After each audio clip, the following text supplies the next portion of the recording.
Sa linggo ng kanilang dating anniversary, naglakbay si Deadpool sa iba't ibang panig ng mundo upang ubusin ang mga kriminal ng isang makapangyarihang international organization. Oh.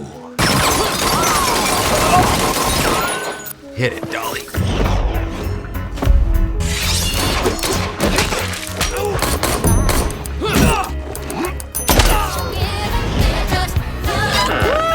Do not go in there! Matapos niyang lipulin ang buong Asian Cartel, bumalik si Wade sa United States para tugisin ang huling leader ng grupo. Kahit mag-isa lang siya nang dumating sa base ng mga kriminal, walang pag-aatubili niyang nilinis ang buong narcotics lab. Nang ma-corner ng madaldal na mercenary, ang leader ng mga kriminal na si Sergey Velashenkov ay tumakbo papunta sa isang uri ng bunker at doon na lang nanood gamit ang mga security camera habang isa-isang pinapatumba ni Deadpool ang lahat ng tauhan sa loob ng lab. Pagkatapos niyang alisin ang huling kriminal, pumunta si Wade sa entrada ng bunker at tinawag si Sergey, hinihiling na lumabas ito. Pero sa mismong sandaling iyon, dumating ang mga reinforcement. Napilitan si Deadpool na umatras at tumakbo pabalik sa taxi ni Dopinder dahil may late na siya sa kanilang anniversary.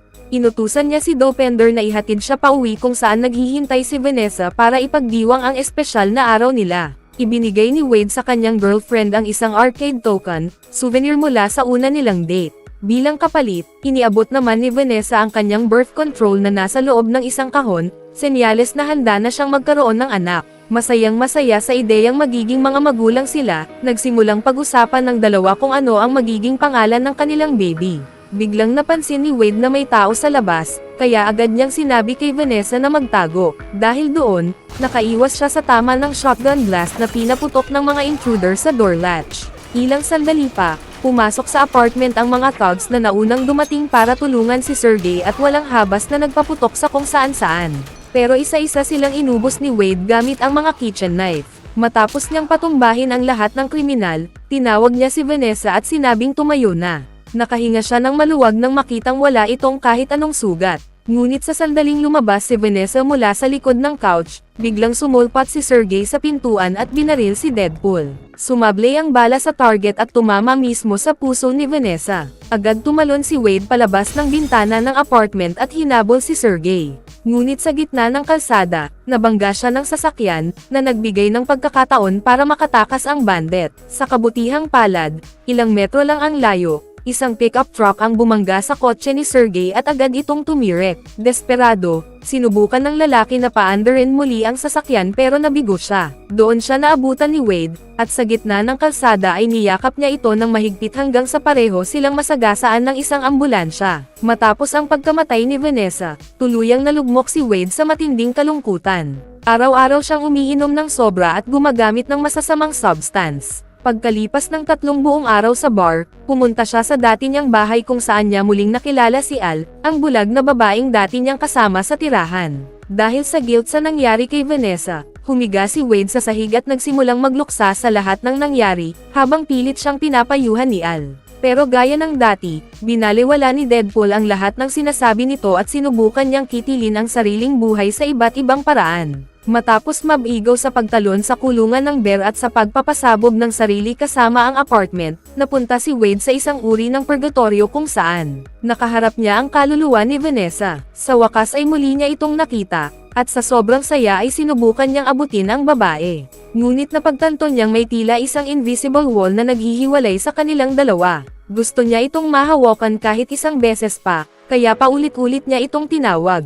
Ngunit sinabi ni Vanessa na wala pa sa tamang lugar ang kanyang puso. Hindi maintindihan ang ibig sabihin nito, desperado pa ring sinubukan ni Wade na maabot siya. Ngunit makalipas lamang ang ilang segundo, hinela siya pabalik sa mundo ng mga buhay. Sa sandaling iyon, dumating si Colossus sa apartment kung saan nagkalasog-lasog ang katawan ni Deadpool. Isa-isa niyang inilagay ang mga piraso nito sa isang bag para dalhin sa X-Mansion. Matapos muling mabuo ang kanyang katawan, inimbitahan siya ni Colossus na maging bahagi ng X-Men at sinimulang ipaliwanag ang mga patakaran ng mansion. Pero biglang ninakaw ni Wade ang wheelchair ni Professor Xavier para makatakas. Gayunpaman, madali rin siyang nahuli ni Colossus. Sa puntong ito, muli na namang nagluksa si Wade sa pagkawala ng kanyang girlfriend. Ngunit nang subukan siyang aliwin ni Colossus sa pagsasabing ang X-Men na ngayon ang kanyang pamilya, nagpa siya si Deadpool na manatili na lang sa mansion. Kasabay nito, isang binatang nagngangalang Russell ang dumating sa Essex Orphanage, isang uri ng institute na umano'y naglalayong gamutin ang mga mutant. Doon siya sinalubong ng direktor ng lugar, isang ganap na baliw na naniniwalang ang mga taong may X-Gene ay may sakit at dapat lipulin. Nang mapagtanto ng direktor na hindi madaling kontrolin si Russell, pinapunta niya ang lahat ng bata sa institute upang panoorin habang kinukuryente ang binata. Matapos ang ilang araw na pagdurusa sa kamay ng baliw na ito, napuno na si Russell at ginamit ang kanyang fire powers laban sa mga staff ng institute, na nagdulot ng matinding takot at kaguluhan sa orphanage. Nang mabigo ang pulisya na pigilan si Russell, tinawag ang X-Men para ayusin ang sitwasyon. Nakumbinsi ni Colossus si Wade na sumama sa kanila. Pagdating pa lang sa labas ng institute na dapat sana'y nagpo-protekta sa mga mutant, nakaramdam agad si Deadpool na may mali. Lumapit siya kay Russell, ngunit natakot ang bata at inatake si Ellie, isa pang miyembro ng X-Men, na agad na nagdepensa gamit ang force field. Sa puntong iyon, sinubukan ni Deadpool na pakalmayan ang bata, ngunit dahil nananatili itong kainahinala, muli itong umatake at nagpakawala ng fireball na tumama mismo sa dibdib ni Colossus, dahilan para tumilapon ito papunta sa news van.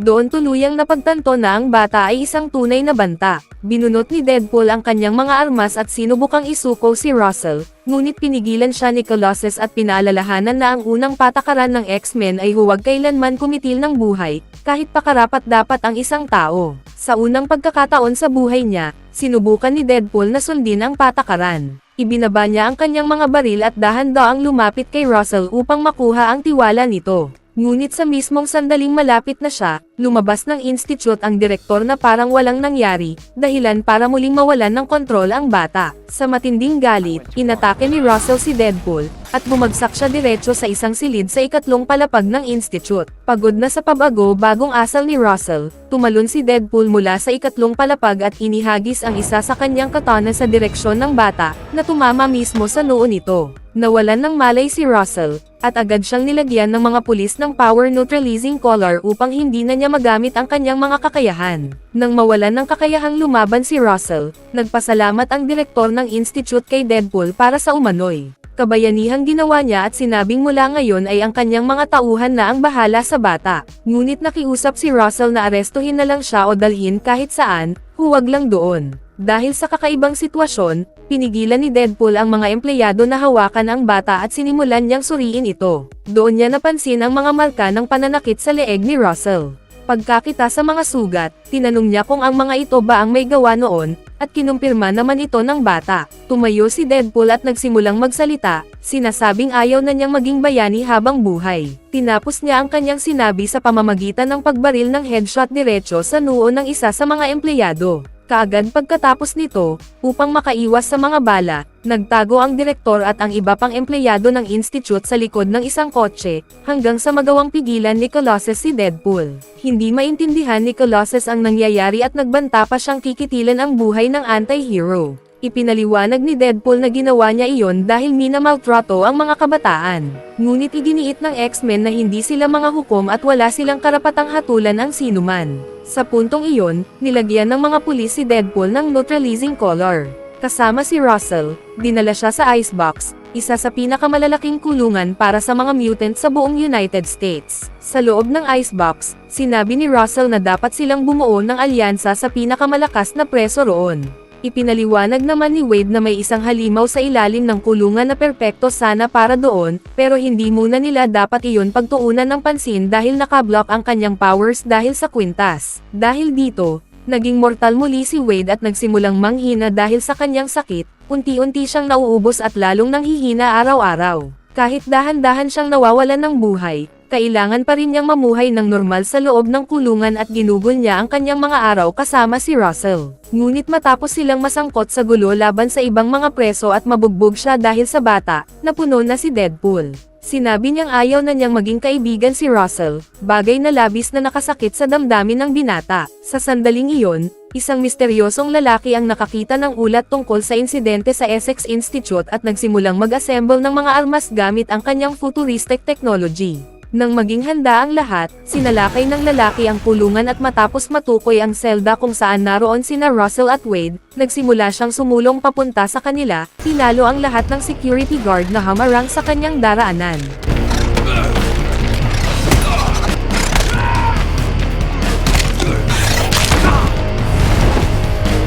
Alam niyang walang epekto ang kanyang mga armas laban sa mga armored cell, kaya pumunta siya sa prison control room at nagpasabog ng bomba na sum-iris sa mga computer doon, dahilan para bumukas ang lahat ng selda at makalaya ang mga preso. Sa pag-aakalang siya ang target ng misteryosong lalaki, sinabi ni Wade kay Russell na lumayo at tumakbo sa ibang direksyon. Ngunit nang mapagtanto niyang ang bata ang tunay na hinahabol, nagpa siya si Wade na paprotektahan ito at agad na lumaban.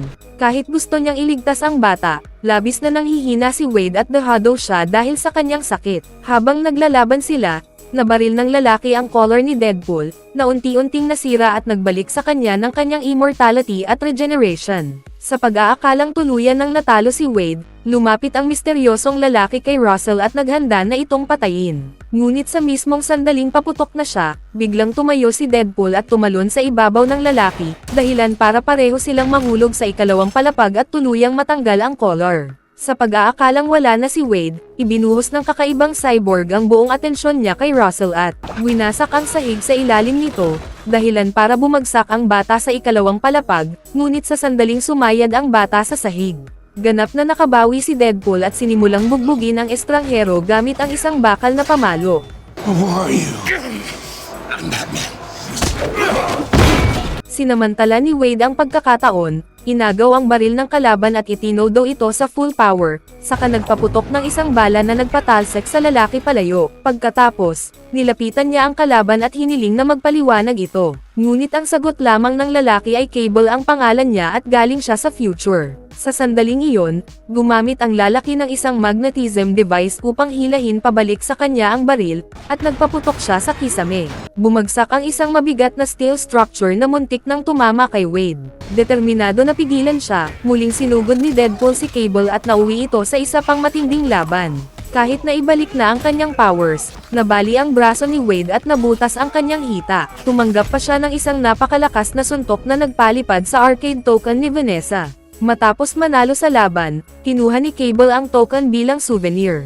Ngunit ayaw pumayag ni Wade na mawala ang bagay na iyon, kaya pilit siyang tumayo upang bawiin ito. Bago pa siya makakilos ng maayos, isa na namang suntok ang tumama sa kanya. Halos wala ng lakas si Wade nang tanungin siya ni Cable kung bakit niya pinoprotektahan si Russell. Hindi alam ni Wade na nakikinig ang bata, at sinabi niyang wala siyang pakialam dito. Labis na nadismaya si Russell at agad na sumuko sa mga security guard. Sa huling sandali, hinugot ni Wade ang pin ng isa sa mga granada ni Cable, na nagdulot ng napakalakas na pagsabog na tumilapon sa kanilang lahat palabas ng kulungan. Sa mga mabubughaw na bundok sa labas, nagsimula silang dumulas at gamulong sa nyebe. Nakahawak si Cable sa isang bato, ngunit hindi ganoon kaswerte si Wade, na tumama ang ulo sa bato at tuluyang nawalan ng malay habang nahulog sa nagyayelong lawa. Sa sandaling humipo ang kanyang katawan sa tubig, muling napunta si Wade sa purgatorio at nanalangin na payag ang makapasok. Ngunit nang hindi siya sagutin ni Vanessa, naisip niya ang sinabi nito noong nakaraan at sa wakas ay naunawaan na si Russell ang lugar kung saan nararapat na naruroon ang kanyang puso. Nang maunawaan ito, bumalik si Wade sa mundo ng mga buhay at paglabas mula sa nagyayelong tubig, diretso siyang pumunta sa bar upang magplano kung paano ililigtas si Russell. Habang nakikipag-usap sa bar attendant na si Weasel, nalaman ng binata na ililipat ang mga mutant sa isa pang maximum security prison sa loob ng ilang araw. Batay sa impormasyong ito, nagdesisyon si Wade na bumuo ng isang team para iligtas si Russell at nagsimula siyang mag-interview ng ilang tao. Ang grupo na nabuo niya ay pinangalan ng X-Force. Ngayon nabuo na ang team ni Wade, umalis si Weasel sa bar at naglakad pa uwi. Ngunit naabutan siya ni Cable upang kunin ang impormasyon. Bagamat kaibigan ni Wade si Weasel, duwag ito at isinisiwalat lahat ng alam niya tungkol kay Russell at sa X-Force. Sa loob ng kulungan, pinili ni Russell na sundin ang sinabi ni Wade at ninakaw ang puding mula sa isa sa mga preso, na nagdulot ng malaking gulo sa mess hall. Habang abala ang lahat sa kaguluhan, lumapit si Russell sa halimaw sa basement na nabanggit ni Deadpool at ibinigay ang kanyang tray ng pagkain rito, na nagwagi sa tiwala at pagkakaibigan ng nilalang na iyon. Sa araw ng transfer, inilagay si Russell at ang ibang mga preso sa transport truck patungo sa bagong kulungan. May plano na si Deadpool at ang X-Force, tumalon mula sa helicopter para makalapag sa truck. Ngunit dahil sa malakas na hangin, isa-isa ang mga miyembro ng team na nahulog sa lupa at namatay. Got this! Left! You idiot! Maybe the wind can't blow what it can't see. You got this, buddy! That's the stuff! That's the X-Force spirit! Maliban kay Domino na gamit ang kanyang super lock eye, nakalapag ng ligtas at nakapasok sa truck ng tahimik. Sa loob ng sasakyan, itinapon ni Domino ang driver at siya na ang humawak ng pagmamaneho ng truck. Ngunit sa puntong ito, lumitaw si Cable at nakasampa rin sa kotse. Nang nasa loob siya, naisip ni Cable na nasa likuran nila si Deadpool gamit ang scooter, at sinimulan niyang itapon ang mga cabin na may mga preso upang subukang patalsikan siya. Ngunit sa kabila ng kawalan ng kalamangan, nagawa ni Wade na makaiwas sa mga ito. Sinubukan ni Deadpool na tumalon mula sa kanyang motorcycle papunta sa truck, ngunit nagkamali siya at malupit na bumangga sa lupa. Sa kabutihang palad, pagbangon niya, nabangga siya ng isa sa mga prison vehicles sa hood ng kotse. Ginamit ni Wade ang kanyang katana para paandarin ang sasakyan, habang hawak naman ang manibela gamit ang kabilang kamay, at siya mismo ang nagmaneho mula sa labas ng kotse. Sinubukan ni Domino na harapin si Cable mula sa loob ng sasakyan, I'd ask who you are.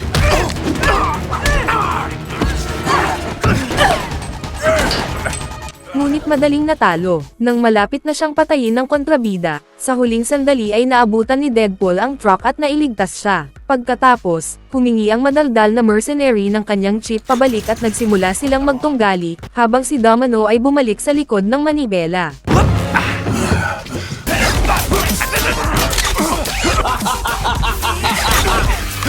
Kill Black Tom, you racist! Ngunit nang subukan niyang pigilan ang truck, napansin niyang tama na ng mga bala ang chassis ng sasakyan, dahilan para tumulo ang lahat ng brake fluid at mawala ang kakayahang huminto ng kotse. Habang sinusubukan ni Domino na pabagalin ang sasakyan, bigla na lang nagsimulang magpaputok si Cable kay Deadpool. Pinutol ni Deadpool ang mga bala sa ere gamit ang kanyang katana, pero ilang beses pa rin siyang tamaan. Here we go!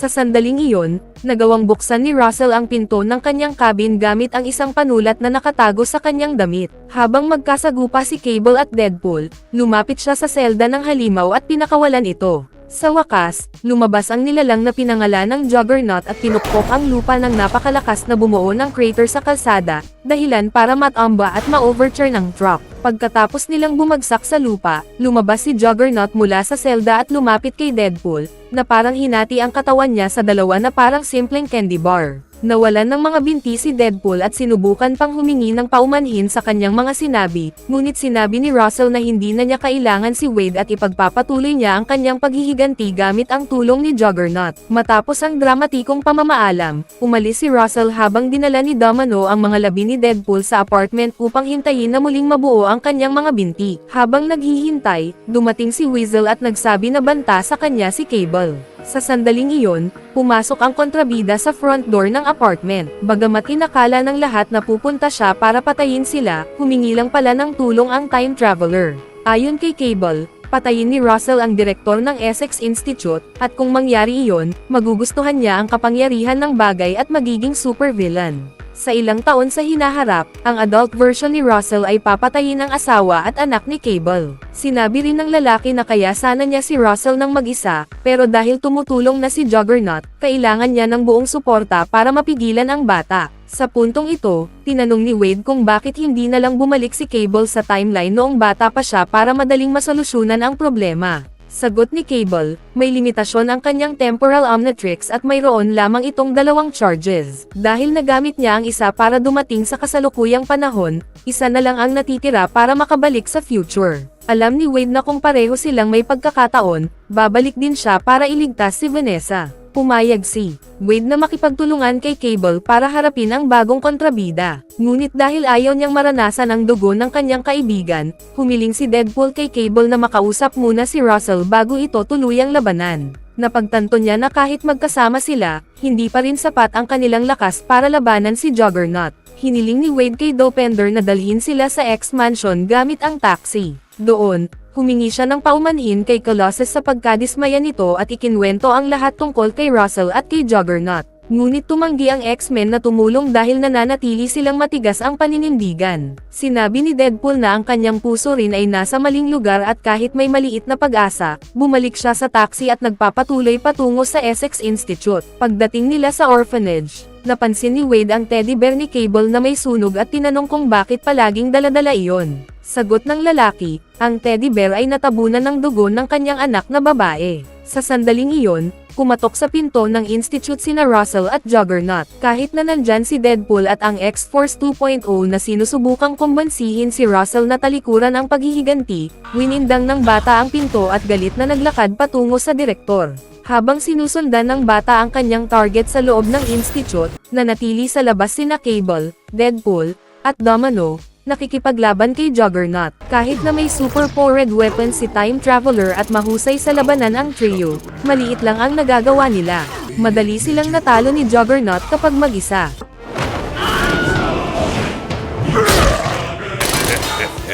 Come here, beautiful.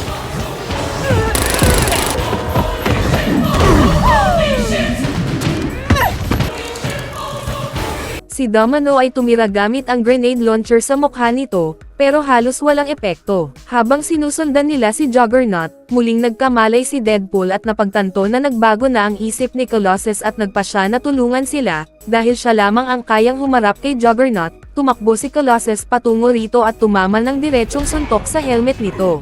Kahit napakalakas ni Colossus, mas mahina pa rin siya kaysa kay Juggernaut.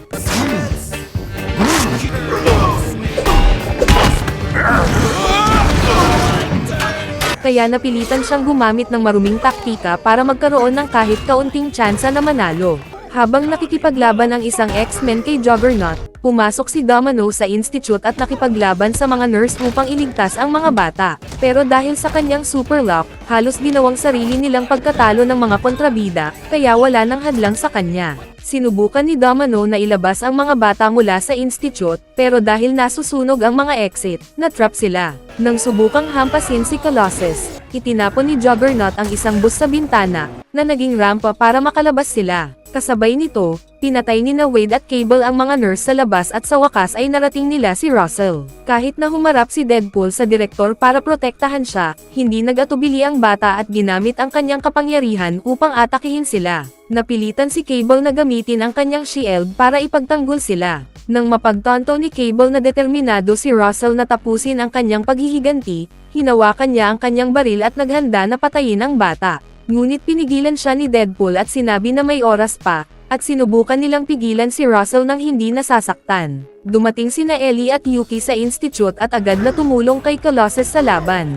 Matapos i-immobilize ni Yuki ang mga binti ni Juggernaut gamit ang Energy Z-Chain, ikinakabit ni Colossus ang high voltage wire sa likuran nito, at ginamit ni Ellie ang kanyang supersonic powers para itapon si Juggernaut sa pool, dahilan para ma-electrocute ito. Sa huling bahagi, si Russell na lang ang natitirang haharapin. Nagpatalo si Wade at muli niyang dahan-daang nilapitan ang bata habang sinusubukang kumbansihin itong huwag kitilin ang buhay ng iba. Bagamat tinanggap ni Russell ang paumanhin, sinabi niyang wala siyang tiwala sa kahit sino at sinunog ang likod ni Deadpool gamit ang kanyang kapangyarihan, na nagpatalsik sa kanya palayo. Nang makita ni Wade na nabigo siya sa kanyang misyon, isinuksok niya ang neutralizing color sa sarili at nagsimula sa huling pagtatangka kay Russell. Ngunit determinado si Cable na pigilan si Deadpool na maging unang biktima, kaya tumakbo siya sa kanyang baril at ginamit ang huling bala para barilin si Russell.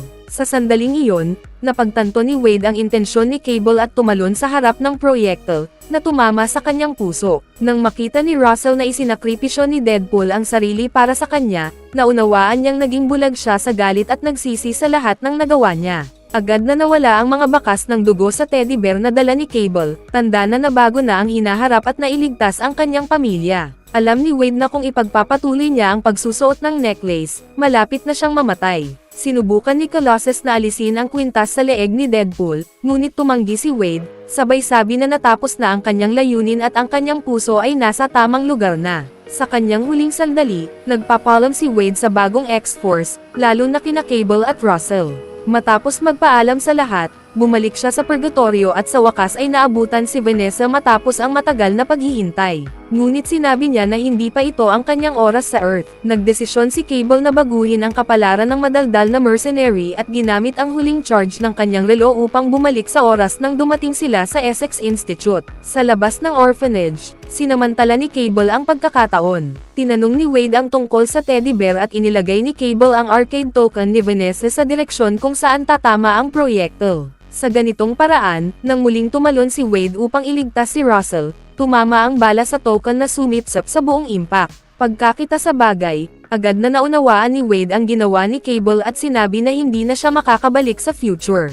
Ngunit sinabi ng Traveler na ang mahalaga ay ligtas ang kanyang pamilya at mananatili siya sa kasalukuyan ng ilang sandali. Sa pagkakaayos ng lahat, tinanggal ni Russell ang collar ni Wade at magkasama silang umalis. Habang umaalis sa institute, lumitaw ang direktor at nagsimulang manita at insultuhan sila bilang mga mutant. Ngunit habang nagsasalita ito, dumating si Dopinder at tinapakan ito gamit ang taxi. Tinatapos na ang direktor isang beses at para sa lahat. Pagkaraan ng lahat ng ito, nagawa ni na Ellie at Yukiya na maibalik ang relo ni Cable at naibigay ito sa pinakamalalang tao, si Deadpool. Sa kakayahang maglakbay sa oras, bumalik si Wade sa kanyang apartment sa tamang oras upang itutok ang kutsilyo sa noo ni Sergey bago nito matamaan si Vanessa. Iniligtas siya ng tuluyan. Pagkatapos nito, bumalik si Wade sa Wolverine origin movie at pinatay ang kanyang kakaibang bersyon sa nakaraan, at pinigilan din si Ryan Reynolds na pumayag sa Green Lantern. Sa ganitong paraan, nawasak ang lahat ng kasamaan sa mundo,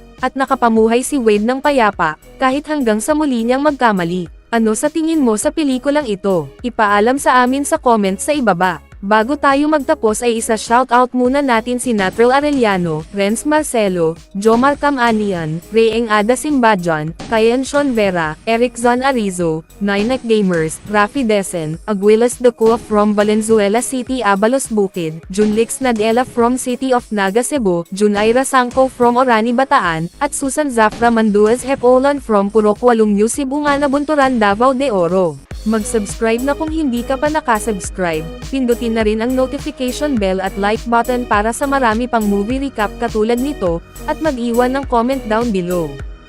And as always, thank you for watching.